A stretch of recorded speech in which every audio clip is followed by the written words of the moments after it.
Avignon, commune du sud de la France en Provence, aujourd'hui célèbre pour son festival de théâtre, a été surnommée la Cité des papes, en raison de la présence des souverains pontifes de 1309 à 1423, soit durant 114 ans.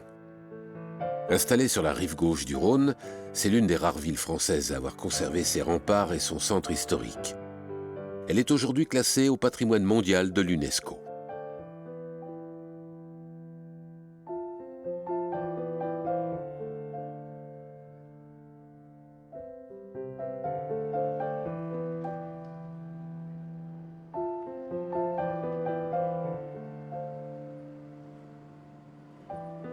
L'un des monuments phares de la cité historique est certainement le pont Saint-Bénézet. Sa construction commença en 1177 sur des restes de culées romaines. Achevé en 1185, il enjambait alors le Rhône sur 915 mètres et comportait à l'origine 22 arches. Il ne reste que 4 aujourd'hui. Sur la deuxième arche est édifiée la chapelle Saint-Bénézet et au-dessus d'elle la chapelle Saint-Nicolas. Ce pont, poste frontière entre l'État pontifical et le territoire de France, était l'un des seuls pour traverser le Rhône sur des kilomètres en amont et en aval. Il a même été durant toute une période l'unique point de passage obligatoire pour les marchands et voyageurs, un bon moyen de collecter des taxes sous la forme d'un péage ou d'une aumône à Saint-Bénézet.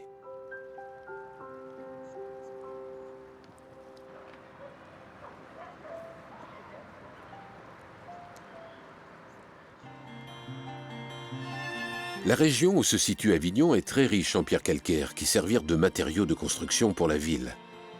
Par exemple, les remparts qui mesurent 4330 mètres de long ont été bâtis au XIVe siècle. Ils sont flanqués de 39 tours et percés de 7 portes principales réparties tout autour de la vieille ville.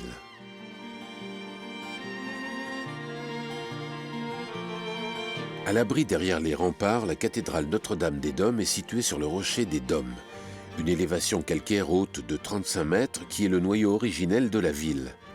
C'est une cathédrale catholique romaine de style roman provençal qui date de 1150. Sa flèche imposante, surmontée d'une vierge et sa proximité du palais lui permettent à la fois de dominer la ville et d'être vue de très loin.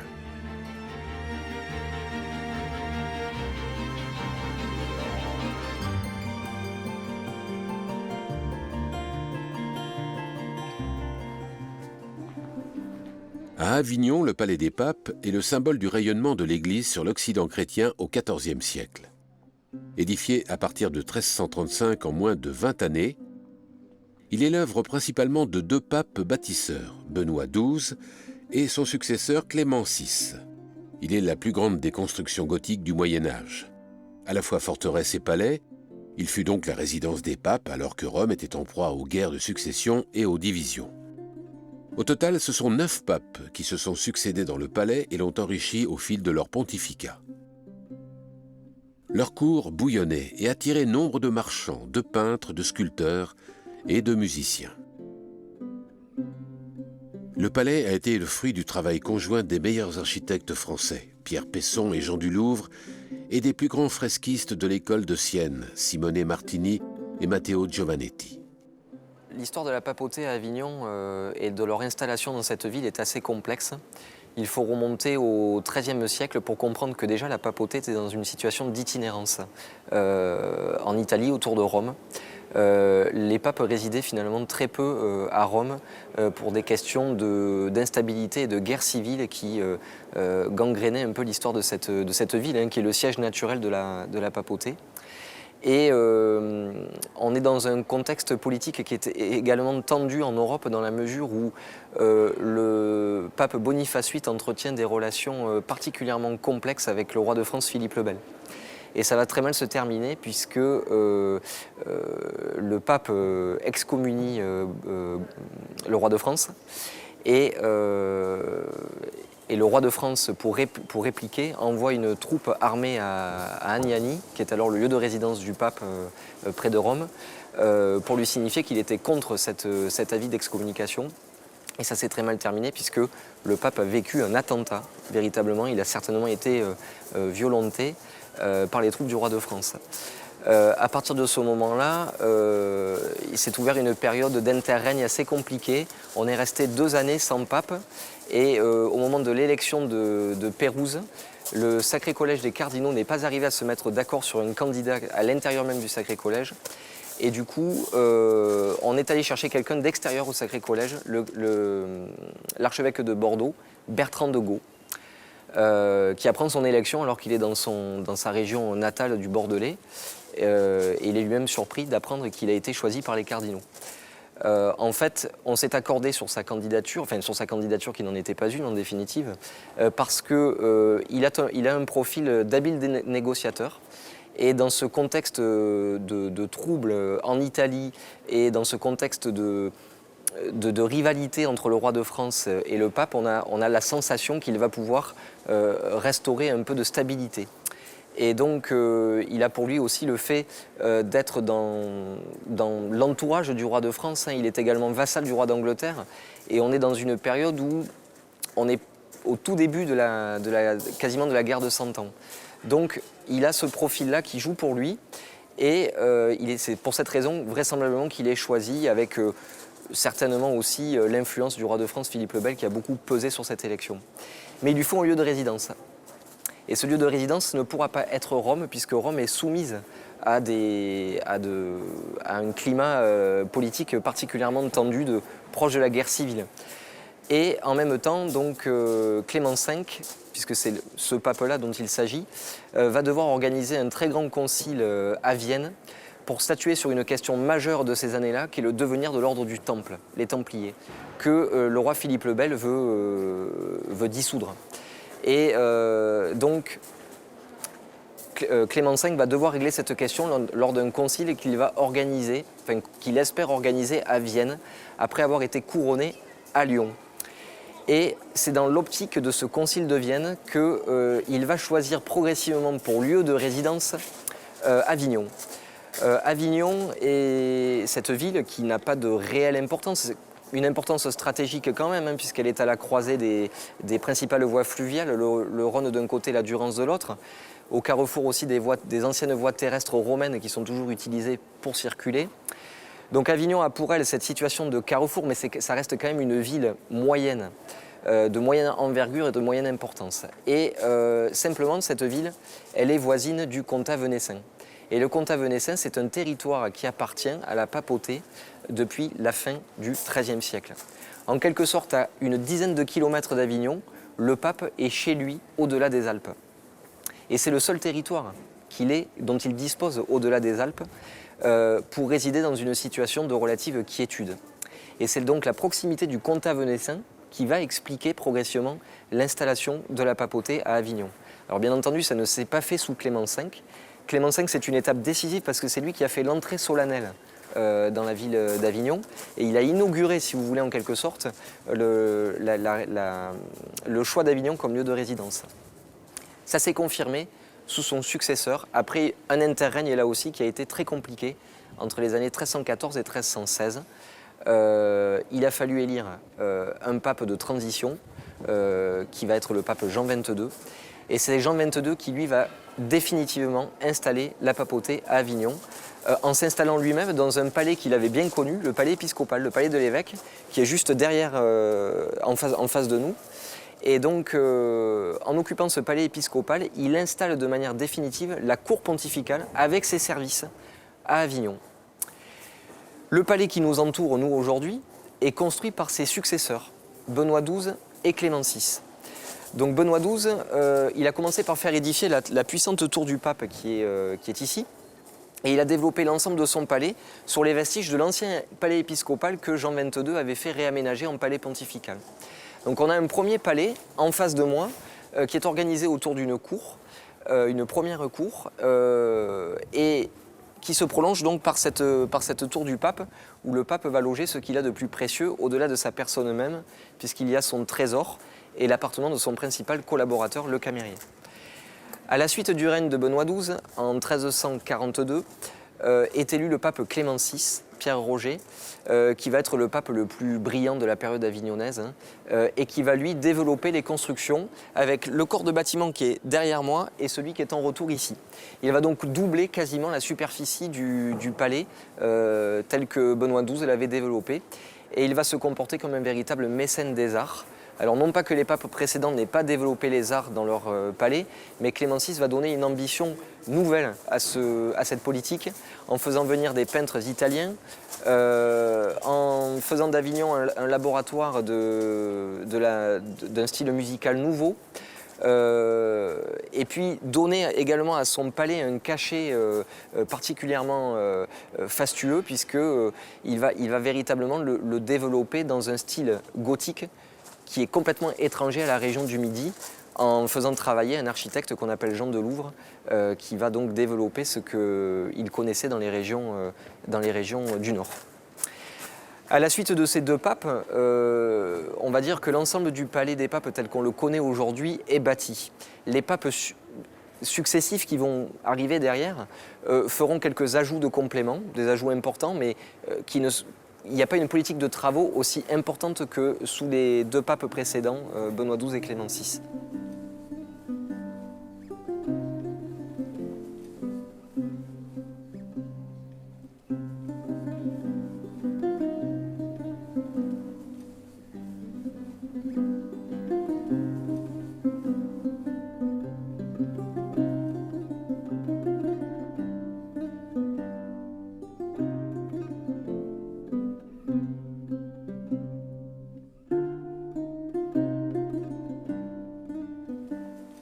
Nous, on se trouve ici dans la cour d'honneur du Palais des Papes, qui à l'origine était la place du Palais. C'est-à-dire qu'avant que Clément VI fasse bâtir les deux corps de bâtiments qui sont derrière nous et sur notre gauche, c'était un lieu qui était ouvert sur la ville. C'était une véritable place. D'ailleurs, la population d'Avignon rentrait ici dans cette cour pour recevoir la bénédiction pontificale qui avait lieu depuis la fenêtre de l'Indulgence qui est derrière nous, qui est une fenêtre qui date du XXe siècle, qui a subi une restauration. Et donc c'est un lieu qui, sur le plan symbolique, est très important, puisque le pape se donnait un peu en représentation dans cette cour. Il affichait son pouvoir et ses prérogatives. Et c'est peut-être ce qui a un peu influencé Jean Villars, bien des siècles après, en 1947, lorsqu'il s'est agi de créer ce qu'on appelle aujourd'hui le Festival d'Avignon, qui est l'un des plus grands festivals de théâtre du monde, si ce n'est le plus grand.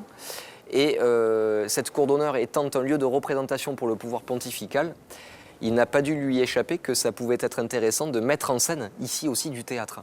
Et donc c'est ici que pendant les 3 premières semaines du mois de juillet a lieu le Festival de théâtre d'Avignon. La cour sert de lieu de représentation, donc avec des gradins qui sont ici de ce côté de la cour, et puis le plateau où vont jouer les acteurs dans différents types de registres, la danse, le théâtre classique. Donc il y a des échos dans l'histoire qui font que ce lieu est aujourd'hui un lieu de création artistique et de mise en scène et de représentation théâtrale. Et ça rappelle quand même un petit peu l'exercice de représentation dont le pape faisait preuve ici en se présentant à la fenêtre de l'Indulgence.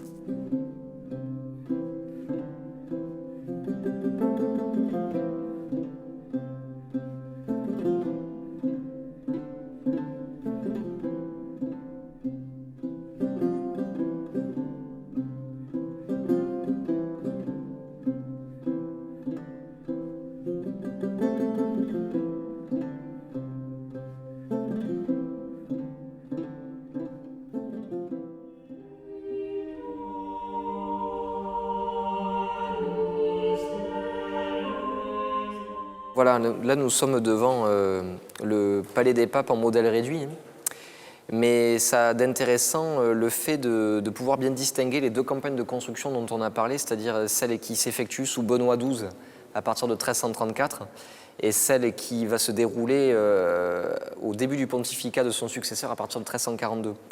Donc sous Benoît XII, ça part d'ici, ça part de la tour du pape en fait. Et on va remonter vers la cathédrale, certainement sur les vestiges de l'ancien palais épiscopal que Jean XXII avait fait réaménager préalablement en palais pontifical. Et puis par la suite, Clément VI va commencer son chantier dans la continuité, puisqu'il va faire bâtir la tour de la garde-robe qui est directement accolée à la tour du pape.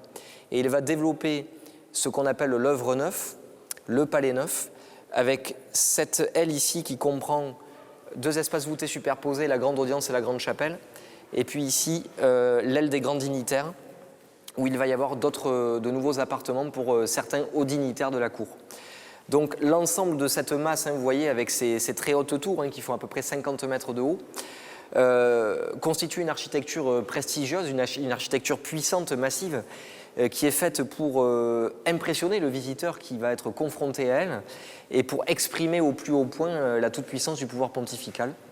Donc c'est une architecture défensive, une architecture militaire, de très puissantes tours, de très puissants contreforts, des crénelages, des châtelets défensifs.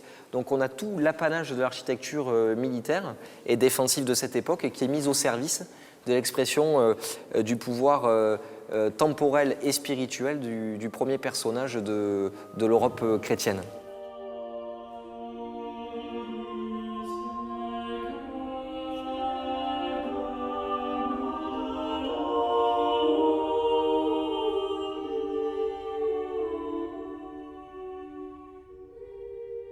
Alors on est dans une salle très importante du palais vieux de Benoît XII, mais du palais de manière générale, puisque c'est une salle où se prenaient les grandes décisions politiques. Et lorsque l'on disait tout à l'heure que le pape avait un pouvoir à la fois spirituel et temporel, ça signifie qu'il arbitre de très nombreuses questions sur le plan politique et sur le plan diplomatique, et c'est discuté ici. Et c'est notamment dans cette salle que le pape s'assoit et siège avec ses cardinaux en consistoire secret. Donc les cardinaux sont au nombre d'à peu près 25 à Avignon, et ils débattent autour du pape des questions majeures sur le plan spirituel, sur le plan politique, sur le plan juridique également, puisqu'on peut également juger ici des affaires assez importantes. Donc c'est une salle véritablement qui, sur le plan du gouvernement de l'Église, a une symbolique assez importante. Alors c'était une salle qui, sous le pontificat de Clément VI, a dû être ornée de fresques par Matteo Giovannetti et son équipe. Malheureusement, aujourd'hui, il n'en subsiste rien, dans la mesure où en 1413, il y a eu un incendie qui est parti des cuisines qui sont en retrait et qui ont ravagé la totalité des peintures à la fois de cette salle et de celle qui est au-dessus. Il subsiste quand même ici sur la gauche, dans un petit oratoire qui était véritablement dédié aux messes basses, aux offices très privés du pape, dans cette petite chapelle qu'on appelle la chapelle Saint-Jean, un cycle décoratif qui est dédié à la vie de Saint Jean-Baptiste et Saint Jean l'Évangéliste, et qui a été orné de fresques par Matteo Giovannetti et ses équipes dans les années 1346-1348.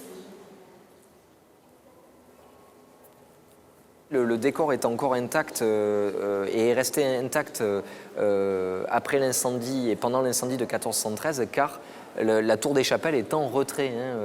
Elle est accolée au bâtiment, mais elle est en retrait, et donc c'est ce qui a protégé ces peintures de l'incendie et qui fait donc qu'aujourd'hui on a encore la possibilité de les admirer.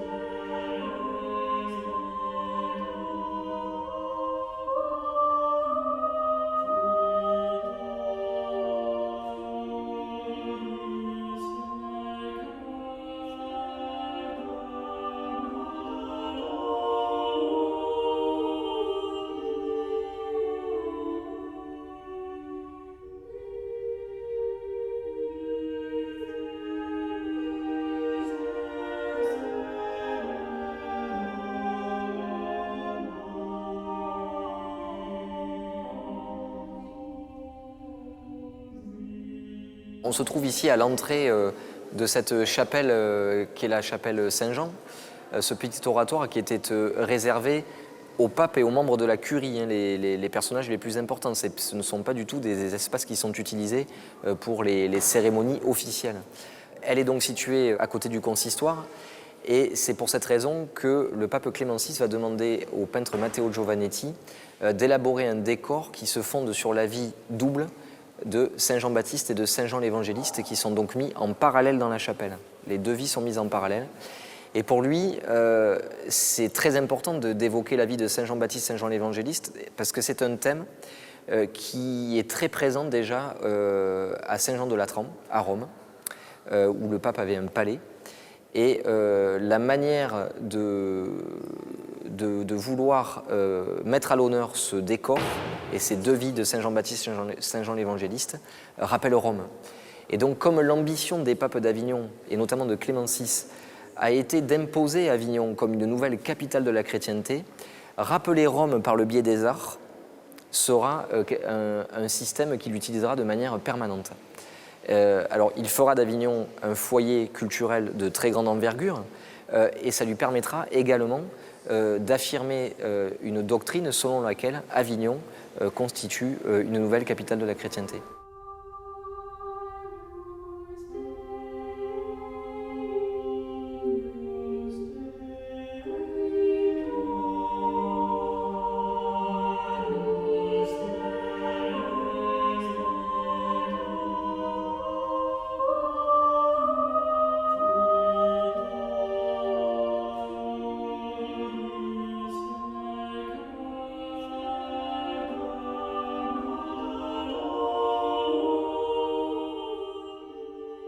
On est devant des fresques murales qui ne proviennent pas du Palais des Papes, qui proviennent de la cathédrale Notre-Dame-des-Doms, qui est donc juste à côté du palais.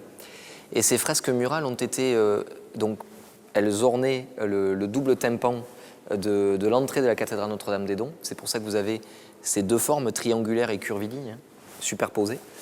Et ces fresques ont été exécutées par le peintre siennois Simone Martini dans les années 1340.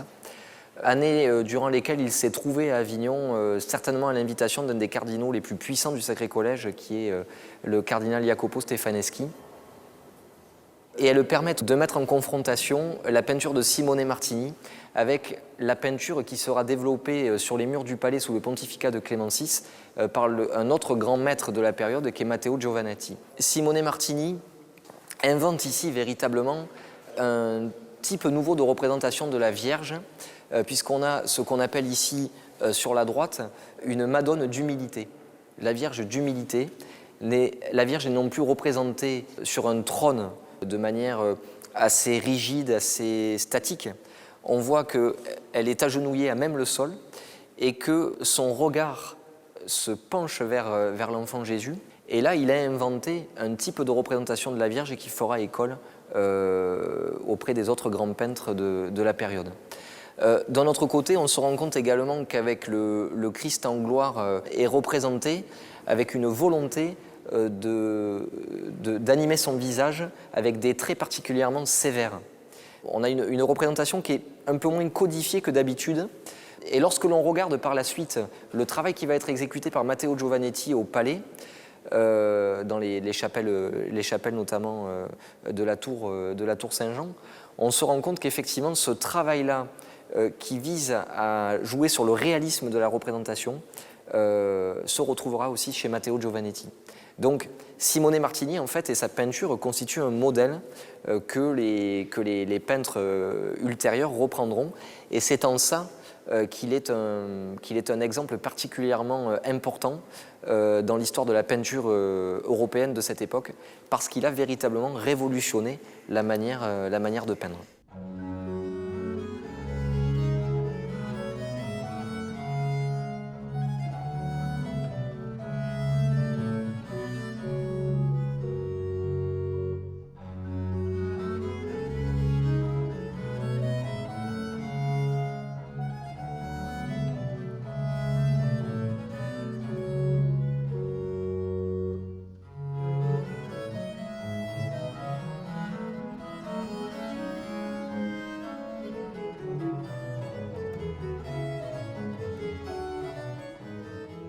On se trouve ici au cœur de ce premier palais bâti par Benoît XII en 1335. On est dans ce qu'on appelle la cour du cloître, ou le cloître Benoît XII, parce que c'est vrai que, alors on l'appelle le cloître, mais c'est pas un cloître dans la destination qu'on lui réserve. On n'est pas dans un monastère, ici on est dans un palais. En revanche, c'est vrai que vous pouvez noter que sur le plan architectural, on est quand même effectivement sur le plan esthétique, on est quand même effectivement dans la logique du cloître, avec ces grandes arcades au niveau de la galerie de rez-de-chaussée, et puis les petites baies géminées à l'étage. Donc c'est vrai que c'est l'esthétique d'un cloître, et c'est certainement ce qui nous a amené à qualifier ce lieu de cloître. C'est le cœur du palais de Benoît XII, ce palais vieux qui est donc bâti à partir de 1335 et qui sera complété par le palais que nous avons vu tout à l'heure, hein, à partir de 1342. Avoir ce cloître permet d'organiser ce palais de manière extrêmement fonctionnelle en fait, parce qu'autour de cette cour, on va organiser les principaux bâtiments et donc les principaux services qui vont régir la vie pontificale. Alors ici au sud, on va plutôt loger les hôtes avec un appartement qui était luxueux et qui se trouvait à l'étage derrière les baies géminées.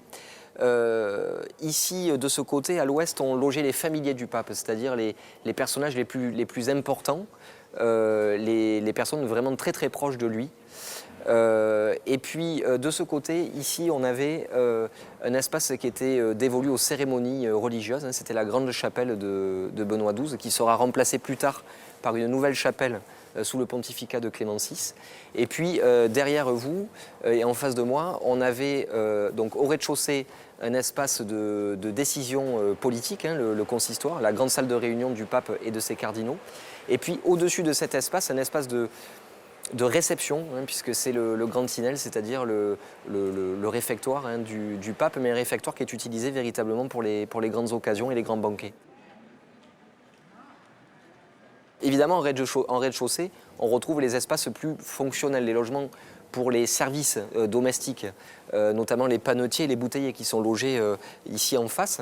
Et donc cette cour permet évidemment d'avoir cette organisation très fonctionnelle et c'est ce qui caractérise véritablement le palais de Benoît XII avec une spécialisation des espaces en fonction des besoins et de leur fonctionnalité, si on peut le dire comme ça.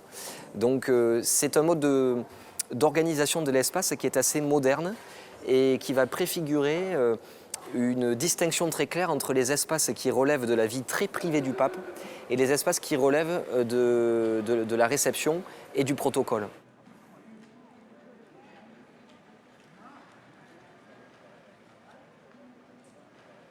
Cette partie du palais nous permet aussi de prendre conscience de l'ampleur du chantier de construction qu'a été ce palais.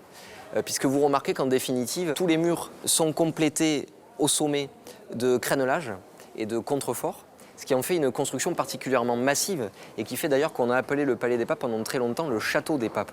Ça, c'est dans les manières de bâtir de l'époque, hein. Mais il faut bien prendre conscience que au XIVe siècle, la construction de ce palais constitue le plus grand chantier de l'Occident chrétien. Il n'y a pas d'équivalent à la même époque en termes de chantier de construction. C'est un chantier qui va absorber énormément les finances pontificales. Hein. On estime à peu près à 400 000 florins les sommes qui vont être englouties dans cette construction. Alors aujourd'hui, ça signifie plus grand-chose. Ça ne nous signifie pas grand-chose. Mais si on le met en rapport des sommes qui ont été dépensées par Clément VI pour racheter la ville d'Avignon à la reine Jeanne, on était à 80 000 florins. Donc le Palais des Papes représente 4 fois quasiment l'achat de la ville d'Avignon. Donc ça met un peu quand même des proportions et ça permet de comprendre que c'est un chantier colossal qui va mobiliser sous le pontificat de Clément VI à peu près 650 ouvriers mensuellement. Et principalement d'ailleurs des gens qui transportent la pierre. Donc on a quelque chose de véritablement important avec ce chantier de construction qui mobilise énormément de corps de métier, aussi bien les fustiers pour les charpentes que les manœuvres pour la pierre et les sculpteurs qui vont effectivement la travailler. Donc c'est un chantier véritablement d'ampleur qui symbolise le fait que le pape est à cette époque le plus grand seigneur de ce temps.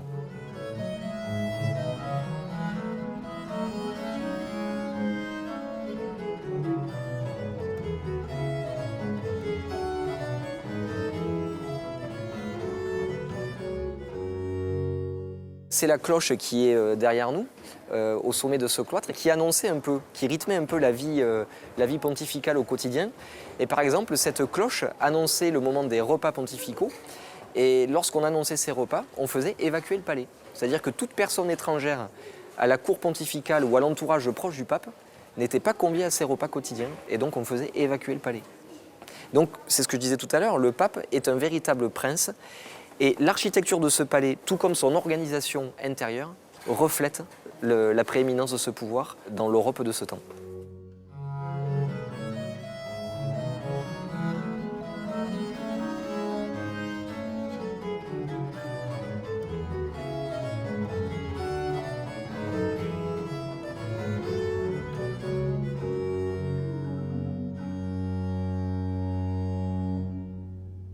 On se trouve ici dans le grand tunnel du Palais des Papes. Ce terme, dans les régions méridionales, désigne de manière générale les salles à manger.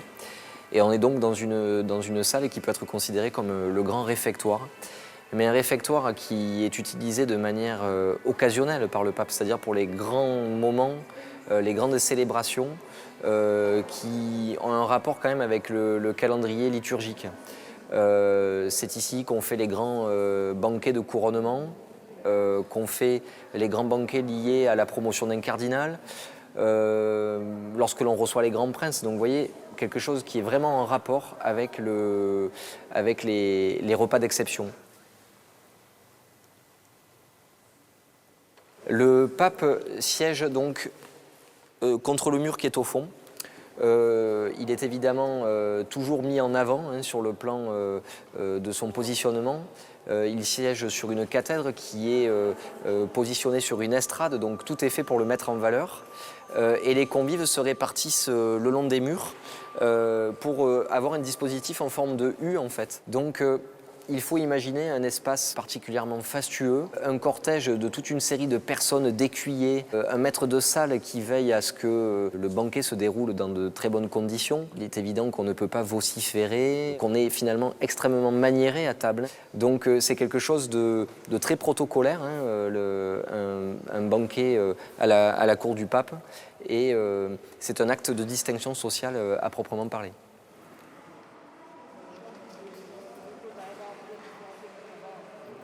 Il y a un autre épisode majeur de la vie de l'Église qui a pour cadre cette salle, c'est ce qu'on appelle les conclaves.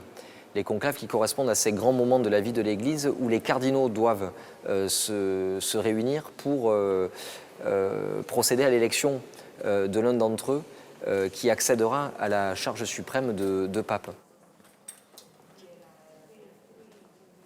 Cette admirable charpente qui est au-dessus de notre tête, qui s'apparente à une véritable carène de bateau renversé, et qui était à l'époque, au XIVe siècle, rehaussée de toiles enduites de bleu sur lesquelles se détachait une constellation d'étoiles d'or.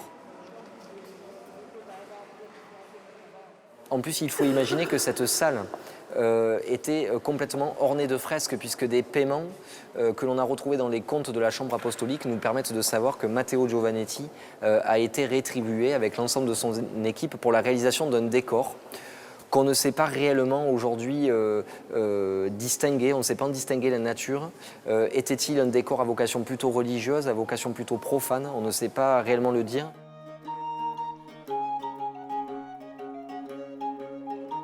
L'ensemble des décors qui ornaient les murs de cette salle et également les toiles enduites qui formaient la voûte céleste au niveau de la charpente ont disparu suite à l'incendie de 1413 qui a ravagé l'ensemble des décors de ce corps de bâtiment, à la fois le consistoire où on était tout à l'heure et puis donc ici.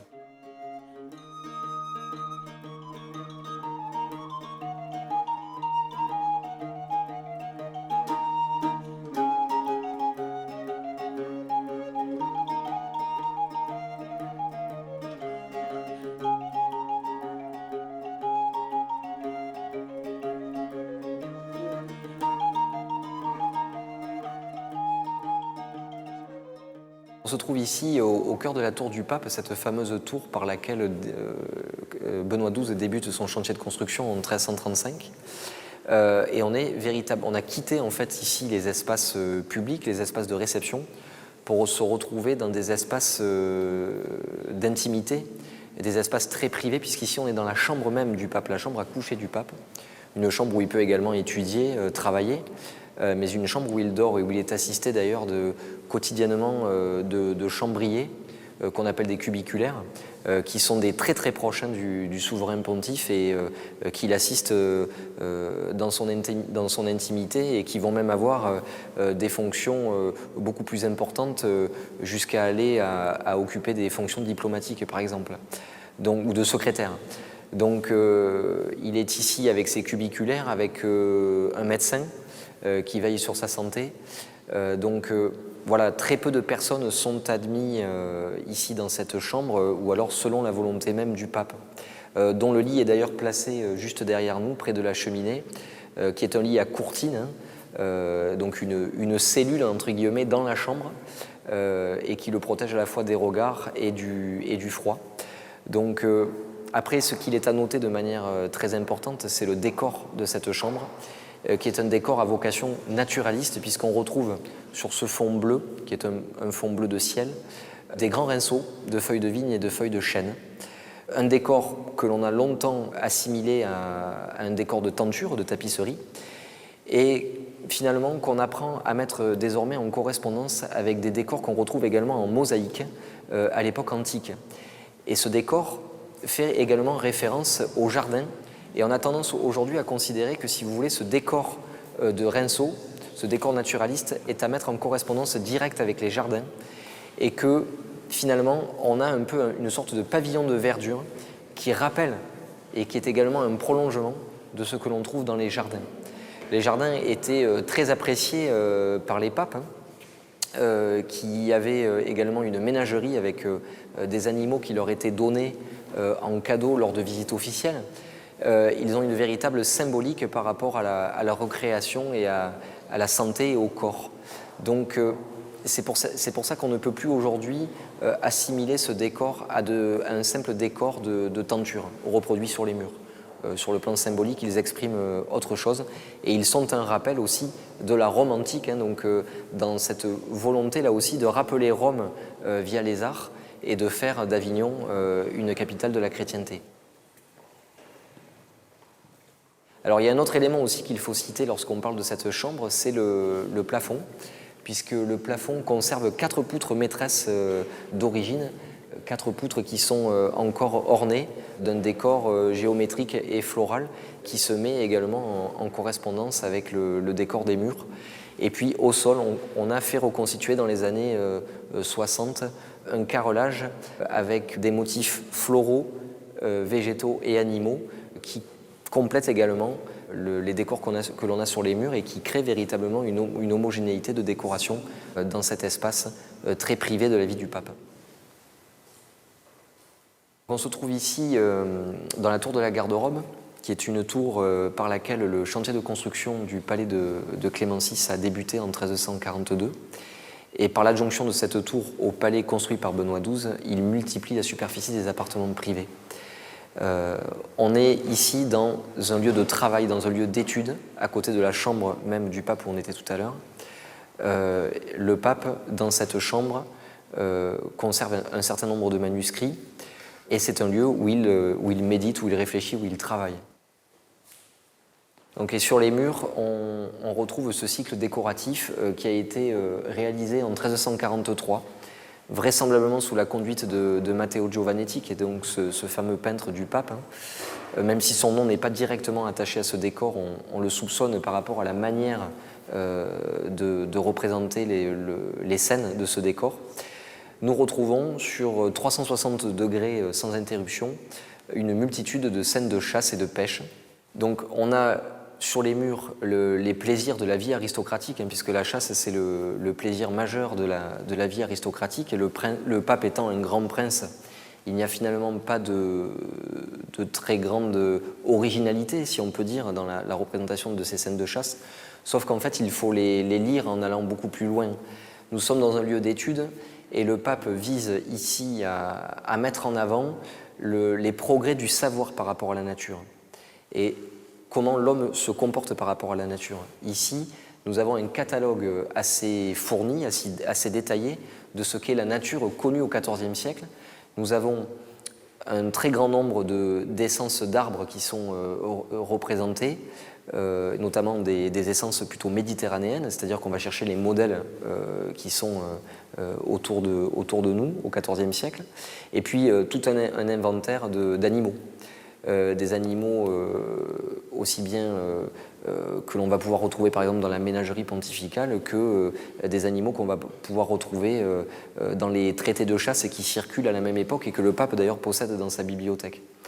Donc c'est surtout ça qu'il faut voir derrière ce décor, c'est la volonté pour le pape de montrer la nature telle qu'on la connaît au XIVe siècle.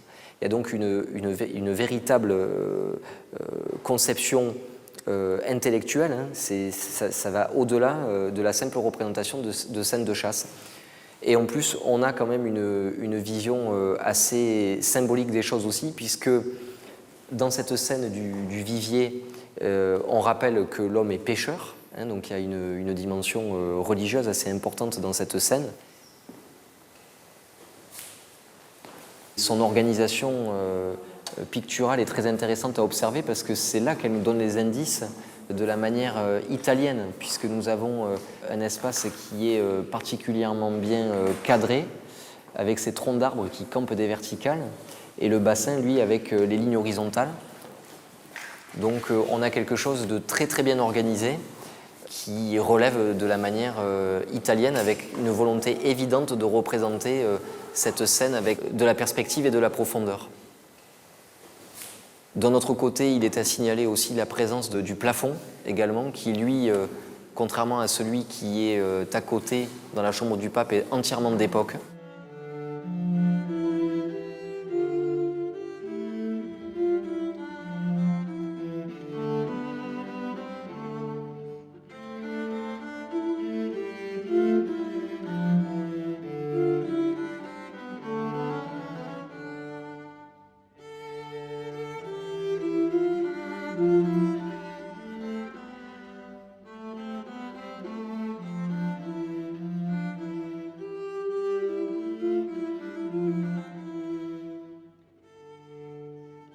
Donc là, on trouve l'une des scènes les plus emblématiques aussi de cet ensemble décoratif, qui est cette scène de chasse au faucon, qui est la chasse aristocratique par excellence.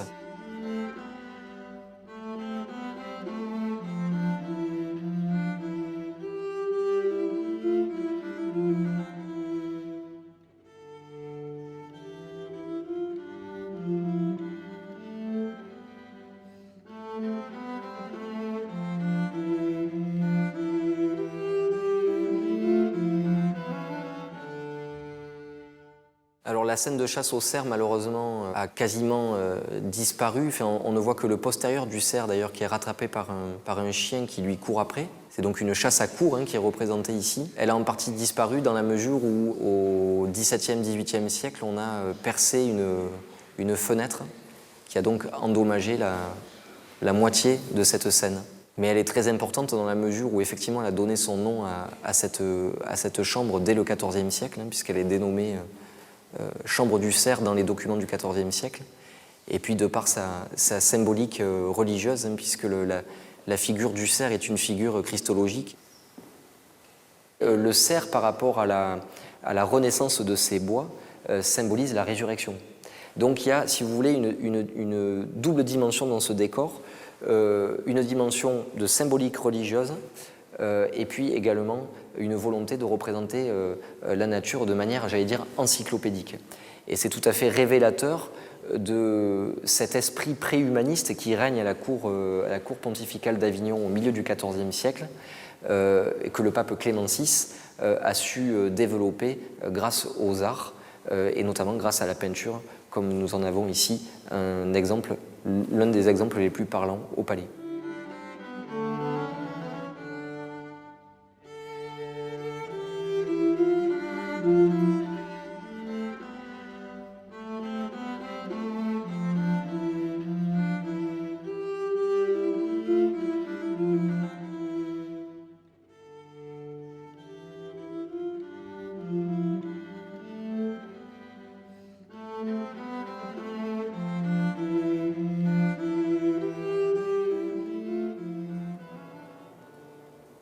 Alors nous sommes ici dans l'espace des grandes cérémonies religieuses de la papauté qui est inauguré vraisemblablement juste avant la mort de Clément VI en 1352.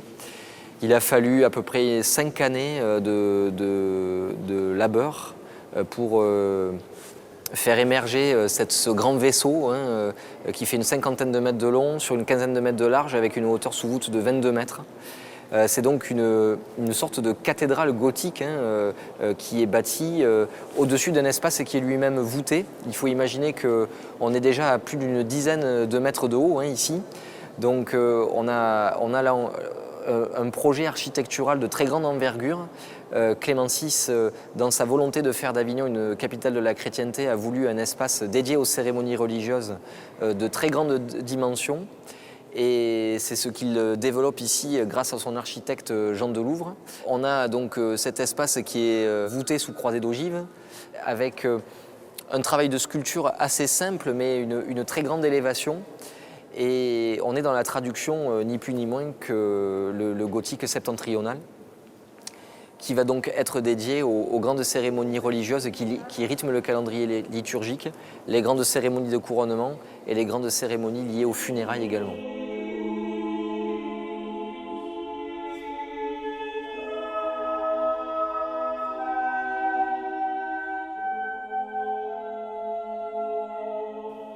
On a un espace qui est véritablement dédié aux très grandes cérémonies et un espace où le décor va être un décor d'ornement. On va se retrouver avec énormément d'objets liturgiques d'orfèvrerie. On va avoir des tapis qui vont être jetés au sol. On va avoir également, alors pas de décor peint, mais des tentures qui sont mises sur les murs. En reprenant d'ailleurs certainement les éléments qui figurent sur les armes de Clément VI, c'est-à-dire des roses rouges sur fond vert. Donc on a vraisemblablement là aussi quelque chose de beaucoup plus ornementé, de beaucoup plus riche que ce que l'on voit aujourd'hui avec le cadre architectural.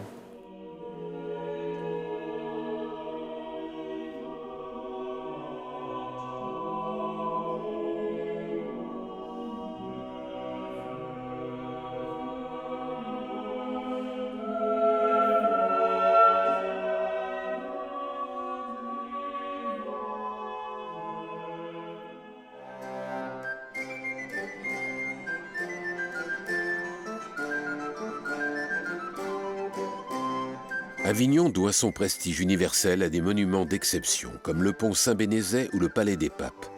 Ce témoin spectaculaire du destin glorieux de la cité élevée au XIVe siècle au rang de capitale de la chrétienté.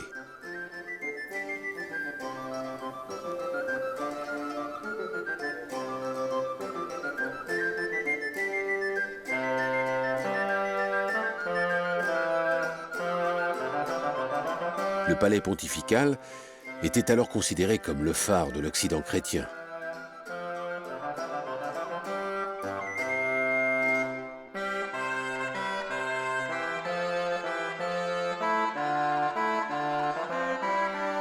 Ces monuments emblématiques côtoient d'autres richesses, palais, couvents, églises, chapelles, hôtels particuliers, maisons bourgeoises ou populaires qui se distinguent en raison de leur qualité architecturale, artistique ou esthétique.